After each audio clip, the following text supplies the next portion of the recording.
ఆయన తిరుమల శ్రీవారిని దర్శించుకున్నారు. అనంతరం ఆయన ఆలయం వెలుపల మీడియాతో మాట్లాడారు. రాయుడు హత్య వినతి విషయంలో తనకు ఎలాంటి సంబంధం లేదన్నా, రాజకీయ కోణంలో తనపై అభాండాలు వేస్తున్నారన్నారు అన్నట్టు వార్తని హైలైట్ చేశారు. లేకపోతే దమ్ముంటే జగన్ ప్రశ్నలకి బదులు ఇవ్వండి, సమాధానం చెప్పలేక అవాస్తవాలతో టీడీపీ కూటమి నేతలు దాడి, అక్రమ కేసులకు భయపడేది లేదు, ప్రభుత్వాన్ని ప్రశ్నిస్తూనే ఉంటాం.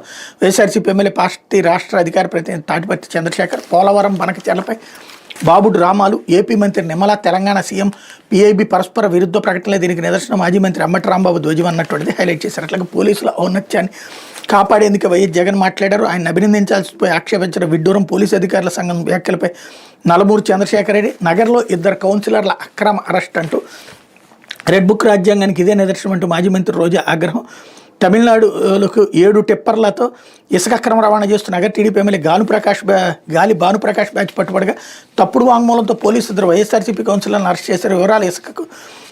వివరాలు ఇసుకను అక్రమంగా తమిళనాడుకు తరలిస్తున్న 7 టిప్పర్లను ఇటీవల నగర పోలీసులు పట్టుకున్నారు.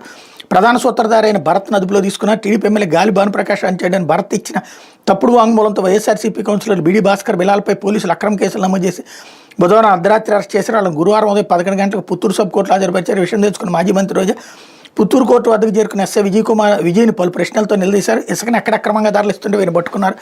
సాక్ష్యాలు చూపించాలని డిమాండ్ చేశారు. ఇంట్లో నిద్రిస్తున్న ప్రజాప్రతినిధులను అర్ధరాత్రి సమయంలో ఎలా అరెస్ట్ చేస్తారని ప్రశ్నించారు.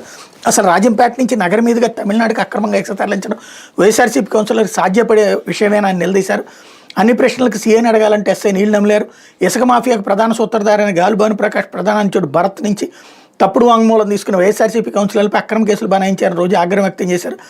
రాష్ట్రంలో రెడ్ బుక్ రాజ్యాంగాన్ని పోలీసులు అమలు చేస్తున్నారని ఇంతకన్నా నిదర్శనం ఏం కావాలన్నారు. తప్పుడు కేసులకు భయపడే పరిస్థితుల్లో లేవని, పార్టీ కేడర్కి వైఎస్ఆర్సీపీ నాయకులతో పాటు వైఎస్ జగన్ అండగా ఉంటారని చెప్పారన్నటువంటి వార్తని